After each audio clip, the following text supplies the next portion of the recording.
नमस्कार दोस्तों, आपका हमारे यूट्यूब चैनल में स्वागत है। और दोस्तों, आज हम लोग बिहार शिक्षक बहाली टीआरई थर्ड के लिए सामाजिक विज्ञान विषय से संबंधित कक्षा 6 से 8 के लिए इतिहास विषय के महत्वपूर्ण प्रश्नों पर चर्चा करेंगे जो विगत वर्षों की परीक्षाओं में पूछे जा रहे हैं। तो देखते हैं दोस्तों, पहला प्रश्न दोस्तों है, सिंधु घाटी सभ्यता के एक प्रमुख नगर का नाम क्या है जिसका पश्चिमी एशिया से व्यापारिक संबंध था।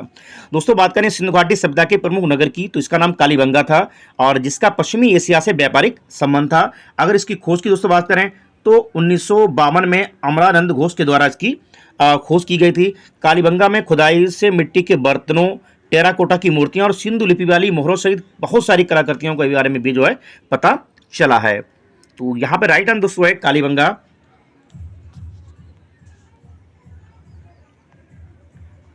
नेक्स्ट प्रश्न दोस्तों है, मोहनजोदड़ो से प्राप्त नर्तकी की मूर्ति किस धातु से बनी थी। तो ऑप्शन है तांबा, बी पीतल, सी कांस्य, डी उपयुक्त में से एक से अधिक, ई उपयुक्त में से कोई नहीं।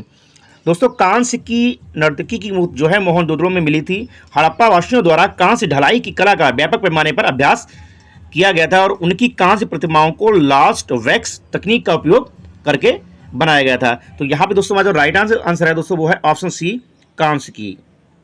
मोहनजोदड़ो से प्राप्त नर्तकी की मूर्ति जो है वो कांस्य धातु से बनी हुई थी।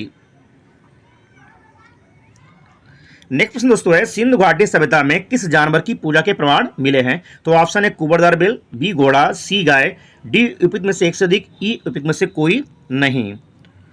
दोस्तों, बात करें सिंधु सभ्यता के शहरों की खुदाई में हालांकि किसी भी मंदिर के अवशेष नहीं मिले हैं, किंतु इस क्षेत्र के लोगों के पेड़ों की पूजा करने के प्रमाण मिले हैं और उत्खनन के दौरान पीपल के पेड़ की शाखाओं के बीच देवता के चित्र वाली एक मोहर मिली है। तो इस काल में जानवरों की पूजा भी की जाती और इनमें सबसे महत्वपूर्ण कुबड़ वाला बेल था। तो दोस्तों, यहाँ पे हमारा जो राइट आंसर दोस्तों है वो है ऑप्शन ए, कुबड़दार बेल जो है ये सबसे पूजनीय माना जाता था सिंधु घाटी की सभ्यता में। नेक्स्ट दोस्तों है, ऋग्वेद में कितने सूत्रों का संकलन है। दोस्तों, ऋग्वेद सनातन धर्म का सबसे आरंभिक स्रोत है, सबसे प्राचीन ग्रंथ है और ऋग्वेद की रचना प्रारंभिक वैदिक युग में हुई थई जिसकी रचना 1500 ईसा पूर्व से लेकर 1000 ईसा पूर्व के बीच मानी जाती है। इसमें 10 मंडल, 1028 सूक्त और वर्तमान में 10,462 मंत्र हैं। तो दोस्तों, यहाँ पे जो हमारा राइट आंसर होना चाहिए वो यहाँ पे नहीं है, तो ऑप्शन हमारा तो सही होगा यहाँ पे उपयुक्त में से कोई नहीं। अगला प्रश्न दोस्तों है, किरातार्जुनीयम किसने लिखा है। दोस्तों, किरातार्जुनीयम महाकाव्य की रचना महाकवि भारव के द्वारा जो है 7वीं शताब्दी में लिखी गई थी, जिसे संस्कृत साहित्य की बृहत्त्रयी यानी किरातार्जुनीयम, शिशुपाल वधम, नेषदी चरितम में स्थान प्राप्त और इस महाकाव्य में 18 सर्ग हैं। तो दोस्तों, यहां पे हमारा जो राइट आंसर दोस्तों है वो है हमारा ऑप्शन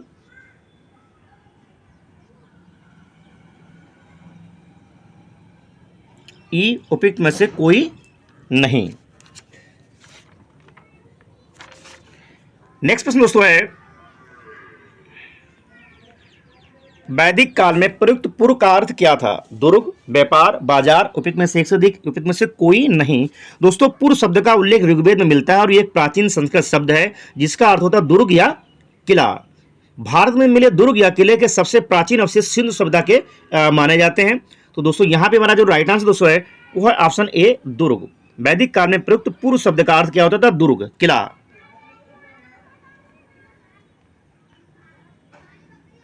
नेक्स्ट दोस्तों है, ऋग्वेद में तक्षण किसे कहते थे। दोस्तों, तक्षण जो है, तक्षण एक संस्कृत शब्द है जिसका अर्थ होता है जिसके पास अपनी आजीविका के लिए बढ़ईगिरी का कौशल हो और इस शब्द का प्रयोग मनुस्मृति तथा ऋग्वेद में मिलता है। ऋग्वेद में केवल एक ही धातु अयस का उल्लेख तांबा अथवा कांसा के लिए किया जाता तथा धातुओं पर कार्य करने वाले को कर्मार कहा गया है। तो दोस्तों, यहां पे हमारा जो राइट आंसर दोस्तों है वो है ऑप्शन ए, बढ़ई।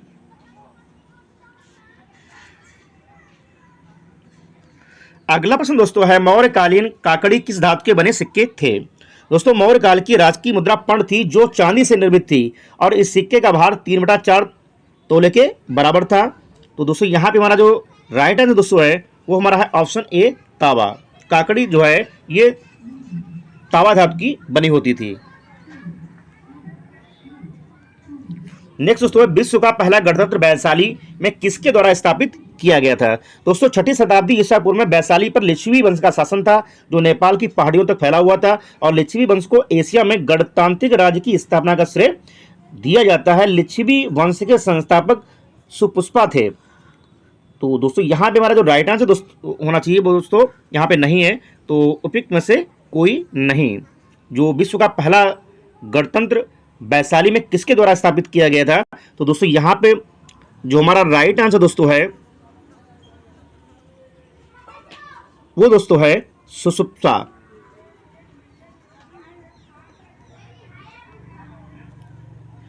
नेक्स्ट प्रश्न दोस्तों है कौटिल्य का अर्थशास्त्र कितने अधिकरणों में विभाजित है। दोस्तों कौटिल्य जिनको विष्णुगुप्त भी कहा जाता है, चाणक्य भी कहा जाता है, और इनका अर्थशास्त्र जो है 15 भागों में विभाजित है। तो यहाँ पे दोस्तों जो राइट आंसर होना चाहिए वो दोस्तों यहाँ पे नहीं है, तो हमारा राइट आंसर दोस्तों है 15।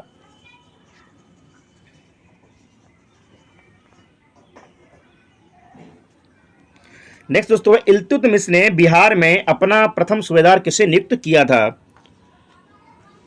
दोस्तों बिहार में सैनिक अभियान आयोजित करने वाला पहला सुल्तान इल्तुतमिश था।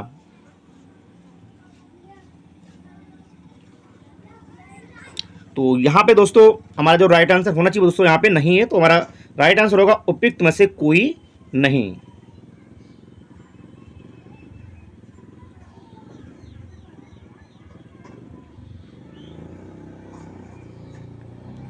नेक्स्ट दोस्तों बिरसा मुंडा का कार्य क्षेत्र कौन सा था।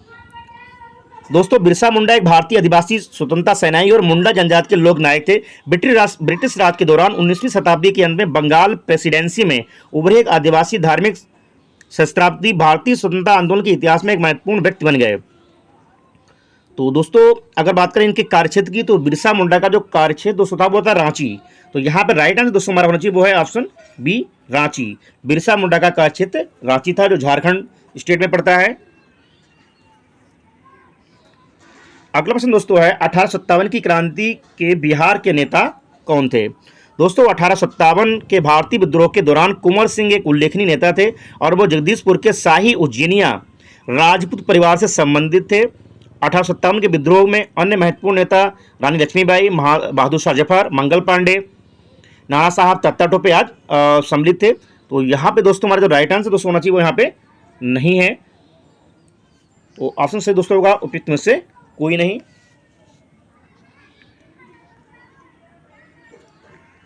अगला प्रश्न तो मगध की प्रथम राजधानी कौन सी थी। तो दोस्तों मगध की जो प्रथम राजधानी दोस्तों थी वो थी गिर ब्रज राजगृह। तो ऑप्शन सी दोस्तों हमारा यहाँ पे सही है। नेक्स्ट दोस्तों उस स्रोत का नाम बताइए जिसमें पाटलिपुत्र के प्रशासन का वर्णन उपलब्ध है। दोस्तों सेल्यूकस द्वारा चंद्रगुप्त मौर्य के दरबार में भेजे गए यूनानी राजदूत मेगास्थनीज ने अपनी पुस्तक इंडिका में मौर्यकालीन प्रशासन और अर्थव्यवस्था पर प्रकाश डाला है। तो दोस्तों यहाँ पे राइट आंसर दोस्तों हमारा है वो है ऑप्शन सी इंडिका, जो मेगास्थनीज के द्वारा लिखी गई पुस्तक है।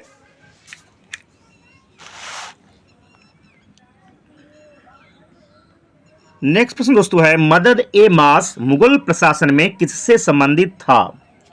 दोस्तों ये भूमि राजस्व मुक्त होती थी। दान दी जाने वाली समस्त भूमि का निरीक्षण सद्र करता था, और सद्र का दायित्व था कि इन अनुदानों का दुरुपयोग ना होने पाए। ये भूमि स्थानांतरित नहीं होती थी और वंशानुगत रूप से अनुदान प्राप्त करने वाले के पास रहती थी।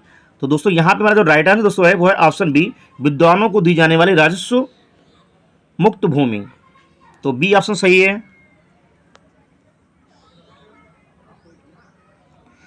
अगला प्रश्न दोस्तों है पूना समझौते का उद्देश्य क्या था।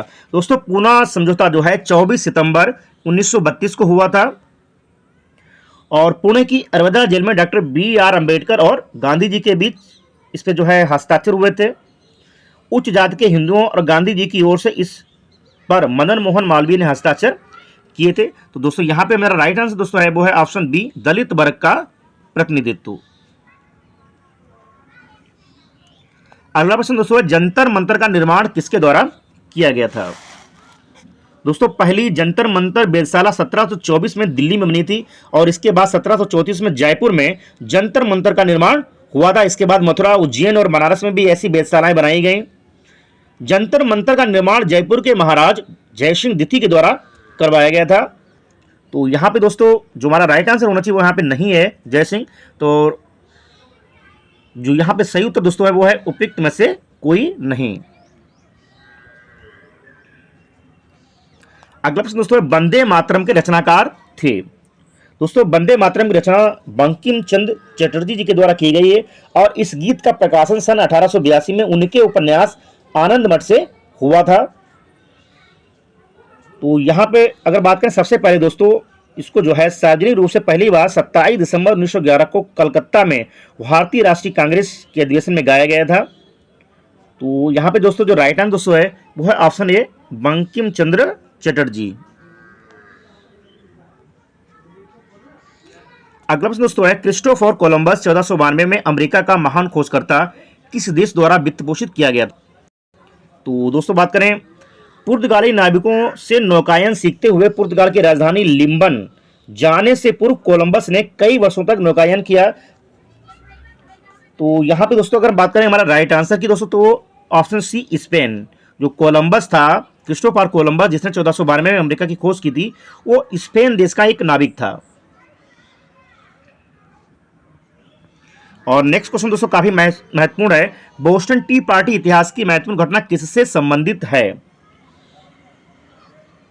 तो दोस्तों बोस्टन टी पार्टी की अगर दोस्तों बात करें तो ये अमेरिका स्वतंत्रता संग्राम से संबंधित है। 1773 में रेड इंडियन अमेरिकी सैनिकों की वेशभूषा में नाव में लदी चाय की पेटियों को समुद्र में फेंक देने की घटना को जो है इतिहास में बोस्टन टी पार्टी के नाम से जाना जाता है। तो राइट आंसर दोस्तों है अमेरिका का स्वतंत्रता संग्राम से। अगला प्रश्न दोस्तों है अमेरिका के इतिहास में 4 जुलाई 1776 क्यों महत्वपूर्ण मानी जाती है। तो दोस्तों बात करें 4 जुलाई 1776 अमेरिका के इतिहास में ये अमेरिका के स्वतंत्रता की घोषणा हुई थी। दोस्तों 4 जुलाई जो है अमेरिका का स्वतंत्रता दिवस मनाया जाता है। तो ऑप्शन सी दोस्तों हमारा यहां पे सही है। नेक्स्ट दोस्तों फ्रांसीसी क्रांति के समय फ्रांस का शासक कौन था। दोस्तों फ्रांसीसी क्रांति जो 1789 में हुई थी, बास्तिल का पतन जो हुआ था 14 जुलाई 1789 को, तो उसमें जो फ्रांस का शासक दोस्तों था वो था लुई सोलमा। लुई सोलमा एक बहुत ही निरंकुश अत्याचारी शासक था और फ्रांस की क्रांति ने पूरे यूरोप को प्रभावित किया था। सबसे पहले अगर बात करें राष्ट्रवाद के उदय की तो दोस्तों ये फ्रांसीसी क्रांति से आया है।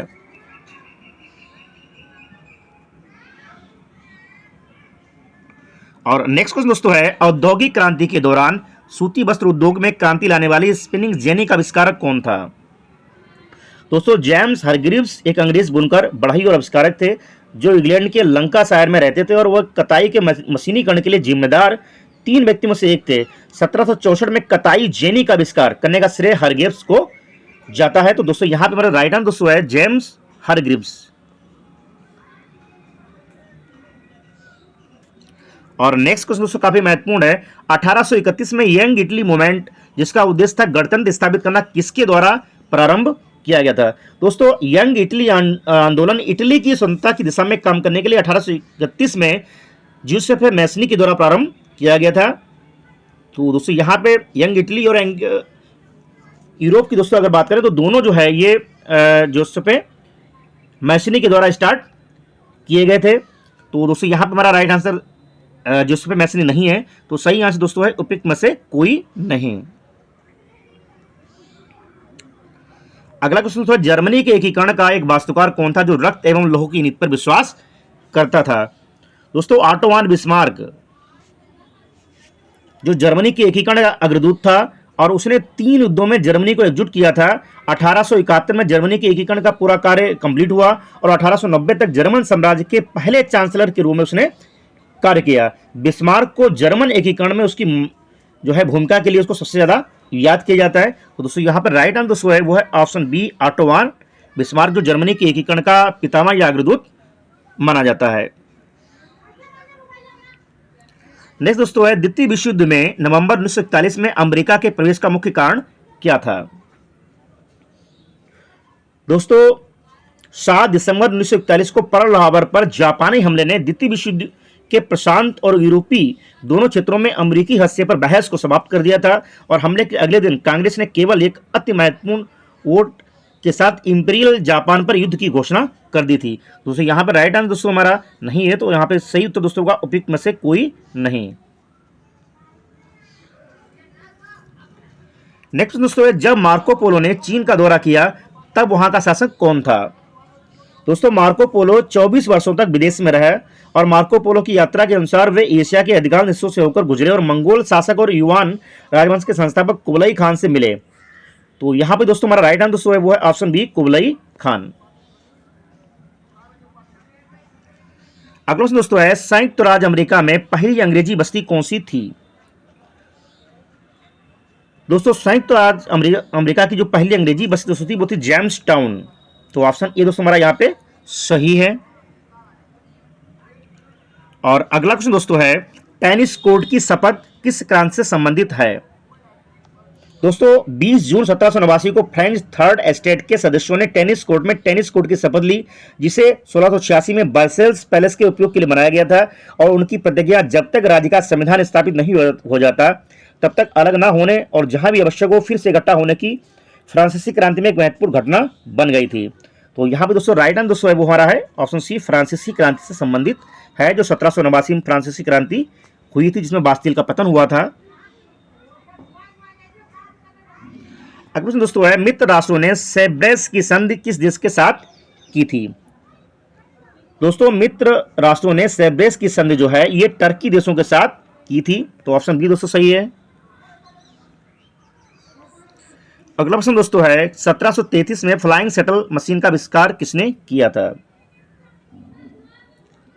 दोस्तों जॉन के एक अंग्रेजी आविष्कारक थे जिनकी सबसे महत्वपूर्ण रचना फ्लाइंग शटल थी, जिसका औद्योगिक क्रांति में काफी महत्वपूर्ण योगदान था।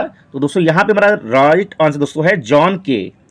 फ्लाइंग शटल का 1733वां आविष्कार जो है जॉन के द्वारा किया गया था। अगला प्रश्न दोस्तों है, किस संधि के द्वारा 30 वर्षीय युद्ध की समाप्ति हुई थी? दोस्तों वेस्टफैलिया की शांति संधि में 2 संधियां शामिल थे। इसने 30 साल के युद्ध को समाप्त कर दिया और इस संधि के सबसे महत्वपूर्ण प्रावधान पवित्र रोमन साम्राज्य के प्रत्येक राजकुमार को अपने श्रेणी का आधिकारिक धर्म तय करने का अधिकार देना और शाही विश्व को धार्मिक आजादी प्रदान करना था। तो दोस्तों यहाँ पर राइट आंसर दोस्तों है वो है वेस्टफैलिया की संधि, ऑप्शन बी दोस्तों सही है। अगला प्रश्न दोस्तों है, पेरिस शांति सम्मेलन में इटली का प्रतिनिधित्व किसने किया था? तो दोस्तों पेरिस शांति सम्मेलन में इटली का प्रतिनिधित्व जो है और लैंडो ने किया था। तो ऑप्शन बी दोस्तों सही है। अगला प्रश्न दोस्तों है, बैंकबूर जाने के लिए कोमागाटा मारू जहाज किराए पर किसने लिया था? दोस्तों सिंगापुर में रहने वाले एक भारतीय ठेकेदार गुरमीत सिंह ने पूर्वी और दक्षिणी पूर्व भारत में रहने वाले भारतीयों को वैंकूवर तक पहुंचाने के लिए एक जहाज किराए पर लेने का फैसला किया था। तो यहाँ पे दोस्तों हमारा जो राइट आंसर होना चाहिए दोस्तों वो यहाँ पे नहीं है। तो जो सही उत्तर दोस्तों वो है उपयुक्त में से कोई नहीं, ऑप्शन ई। अगर दोस्तों शोर कमेटी की स्थापना किससे कौन संबंधित नहीं था? दोस्तों यात्रियों के अधिकारों की रक्षा के लिए हुसैन रहीम, सोहनलाल पाठक और बलवंत सिंह ने वैंकूवर में शोर कमेटी की स्थापना की थी। बरकतुल्ला, भगवान सिंह, रामचंद्र और सोहन सिंह भागना ने संयुक्त राज्य अमेरिका में एक शक्तिशाली अभियान चलाया था। तो दोस्तों यहाँ पर राइट आंसर दोस्तों है वो है ऑप्शन सी, भगवान सिंह। तो दोस्तों ये थे बिहार शिक्षक बहाली टीआरई 3 के लिए सामाजिक विज्ञान कक्षा 6 से 8 के लिए इतिहास विषय से संबंधित महत्वपूर्ण प्रश्न। अगर ऐसे दोस्तों आपको वीडियो पाना है तो प्लीज़ आप हमारे वीडियो को लाइक कीजिए, शेयर कीजिए, चैनल को सब्सक्राइब कीजिए। मिलते हैं दोस्तों अगले वीडियो में। Thank you.